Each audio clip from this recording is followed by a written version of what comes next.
Jeudi 18 décembre. Le show du midi. Salut tout le monde, comment ça va? J'espère que vous allez bien. J'espère que vous passez une belle première partie de votre journée. La semaine est presque terminée, hein? Lâchez pas, ça va bien. Bienvenue à notre show du midi. Derek Aucoin, c'est mon nom.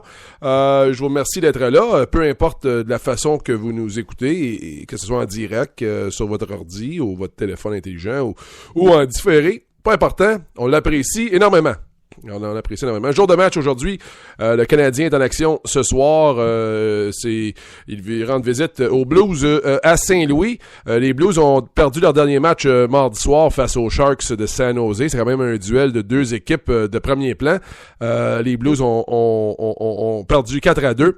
C'est seulement leur troisième revers à domicile cette saison parce que les Blues jouent très bien à la maison. Leur fiche à domicile jusqu'à maintenant, 13 victoires, 3 défaites en temps réglementaire et 2 en temps supplémentaire.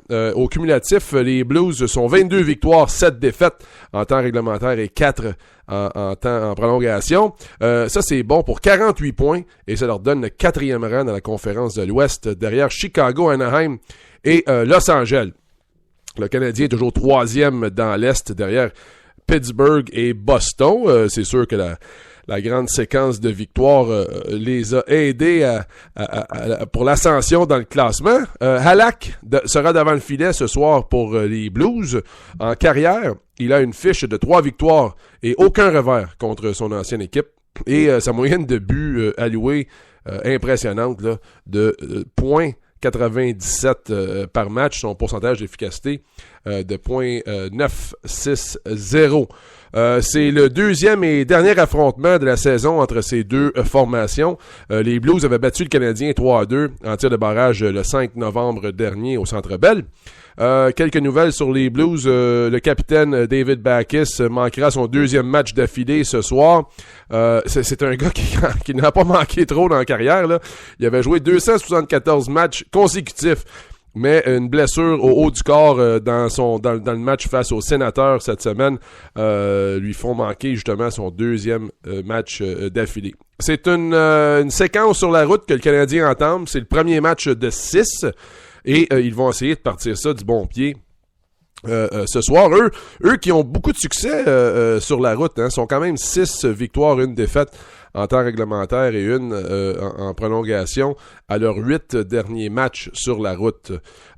Pour partir du bon pied, on va se fier sur l'attaque à 5. C'est ce que le Canadien fait beaucoup. L'attaque à 5 du Canadien a eu un petit regain mardi soir face aux Coyotes, 2 buts en 4 occasions.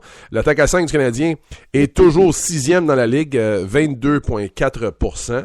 Je pense qu'ils sont un petit peu mieux que ça sur la route, par exemple. Le Canadien compte également sur l'excellent travail à court d'un homme. Ils sont 3e dans la Ligue à ce chapitre où il tue les pénalités à 87,2%.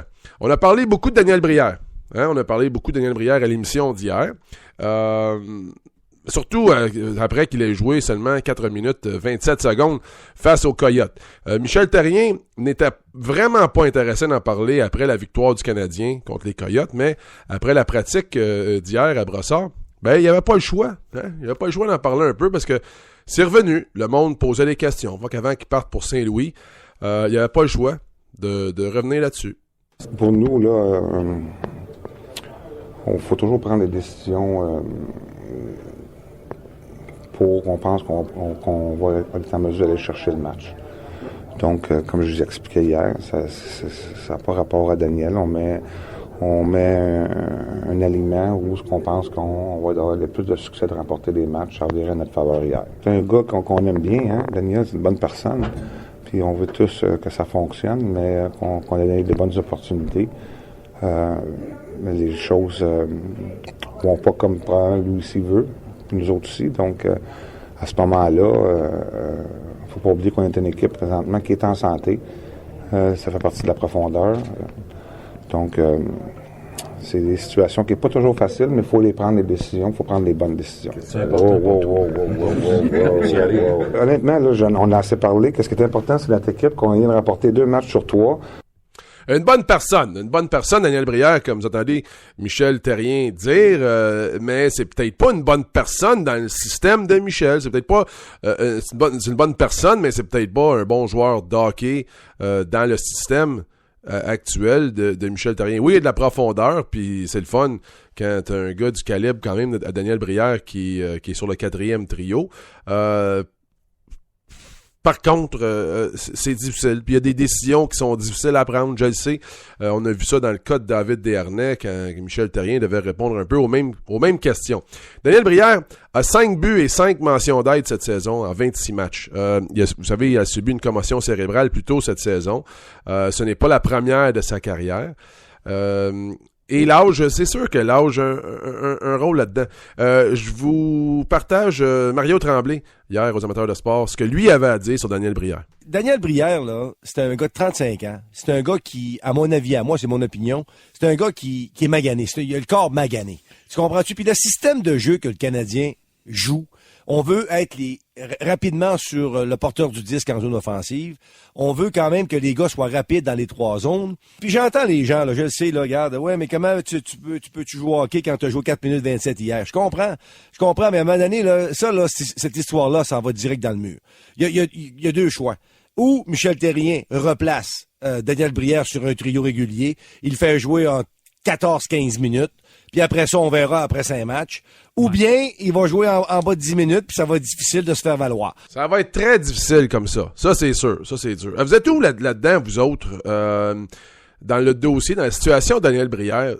Vous êtes où là-dedans, là? Est-ce que vous croyez qu'il a eu sa chance, qu'il a sa chance de se démarquer, de s'améliorer, de performer? Il y a pas loin de 900 matchs de jouer dans la Ligue nationale de hockey. Fait que tu sais, c'est sûr qu'on regarde ses premiers 26 matchs avec le Canadien, ça nous donne peut-être pas la bonne impression. Par contre, tu sais, vous êtes où là-dedans? Est-ce que vous êtes dans le même bateau que vous étiez il y a une couple de semaines quand David Desharnais connaissait ses difficultés? Puis il y avait de la misère à la mettre dedans, il y a de la misère à même récolter des points. David Desharnais, lui, il sait très bien comment Daniel Brière se sent.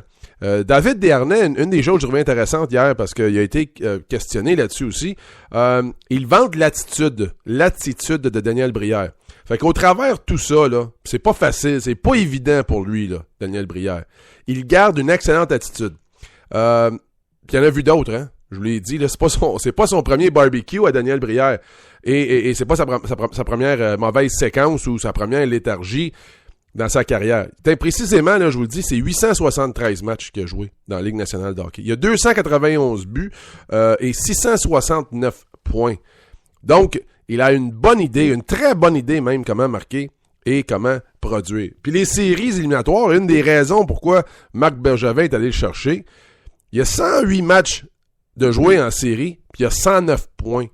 109 points en 108 matchs des séries éliminatoires. Fait que, tu sais, il est capable, là, comme on dit, là, c'est un gars qui est capable de stepper up quand les matchs sont encore plus importants. Donc, l'attitude de Daniel Brière déterminera son altitude avec le Canadien. Et Daniel Brière, selon moi, est capable d'avoir du succès à Montréal. C'est sûr qu'il y a des éléments qui jouent contre lui. Son âge, 36 ans. C'est certain qu'un joueur du gabarit de Daniel Brière, l'âge de Daniel Brière, c'est difficile. C'est difficile de jouer dans la Ligue nationale de nos jours, point, quand t'as pas un gabarit imposant. Il y en a qui le font quand même très bien, mais Daniel Brière, à 36 ans, n'est pas le même joueur que Daniel Brière était à 30 ans, alors qu'il marquait 32 buts avec les Sabres de Buffalo. Fait que c'est la confiance, hein. On en parle souvent, on dirait qu'on parle de la confiance à tous les jours. On a entendu Max Pacioretty hier qui en parlait beaucoup, la confiance collective. Il y a la confiance collective que tu sais toujours t'es dans le match, hein, les matchs serrés, 0-0, 1-0, Carey Price le mentionne aussi. Mais la confiance individuelle aussi. Et Daniel Brière a beau garder la meilleure attitude, mais quand la confiance à part, puis ajoute à ça que t'as pas de temps de glace, Tu joues pas sur l'attaque à 5. T'as pas des situations privilégiées comme ça de temps de glace. Tu passes d'un trio à l'autre où tes compagnons de trio changent à tout bout de champ. Tu te retrouves, tu pratiques avec le 4e trio. C'est très difficile de trouver des points positifs là-dedans qui peuvent t'aider à sortir de ta léthargie. Hein? Tu sais, vous entendez souvent parler du sport, comment le sport c'est mental. On l'entend là tout le temps. Le mental. Que ça se passe entre les deux oreilles. Que 50% du sport, c'est 90% mental. Comme disait le bon vieux Yogi Berra. Mais maudit que c'est vrai. Maudit que c'est vrai. Moi, je vais vous donner un exemple. Quand je lançais les matchs les plus solides que j'avais, là, les meilleures séquences, mes meilleures performances, c'était des matchs où tu avais une confiance, tu avais la poitrine sortie, tu te présentais au terrain, tu savais que ce jour-là, là, tu étais pour dominer, tu étais pour battre tout le monde. Et tu te sentais invincible. Puis le jeu là était ralenti. Hein? Tu voyais le gant du receveur, tu voyais les signaux du receveur, son gant se placer. Le frappeur, c'était pas important. Et on dirait que le jeu était au ralenti. Par contre, l'envers de ça, c'est quand t'as des doutes, là, ta tête, elle va à 100 000 à l'heure. Toute l'action, on dirait qu'elle est plus vite. Tu serres la balle un petit peu plus serrée. Tu perds le contrôle totalement. Tu perds le contrôle totalement de tout. Tes émotions, tes pensées, ton physique. On dirait que tu transpires plus. C'est quasiment impossible de performer dans ces conditions-là. Fait qu'imaginez Daniel Brière à 4 minutes 27 sur la patinoire. Il y a peut-être 6, quoi. Il a fait 6 présences, 7 présences, des chiffres qu'on appelle, là. Fait que, imaginez la pression que Daniel Brière ressent à chaque coup de patin, chaque passe, chaque situation, chaque couverture d'homme. C'est une pression qui est pas mal plus importante quand ton temps est réduit à ce moment-là. En plus, il a pris une pénalité qu'on a pas appelé stupide, là.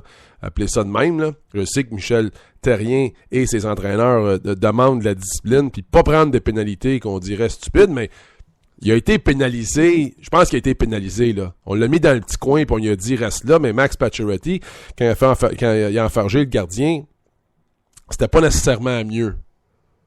Mais en tout cas, Daniel Brière, est-ce que Daniel Brière mérite d'être placé de côté? Oui, peut-être un peu.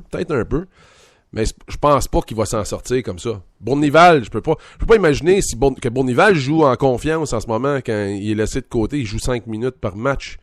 Puis ça, lui, c'est un jeune, là. Lui, c'est un jeune qui est à ses premiers pas dans la Ligue nationale de hockey.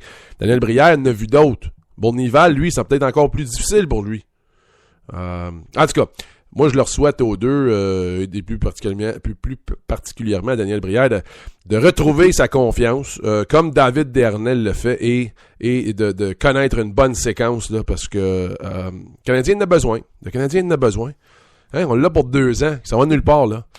Hier soir, j'ai écouté Ron un peu à Bonsoir les sportifs, puis j'étais heureux d'entendre le sentiment des auditeurs, ceux qui ont appelé, parce que c'était le sentiment, et c'est positif.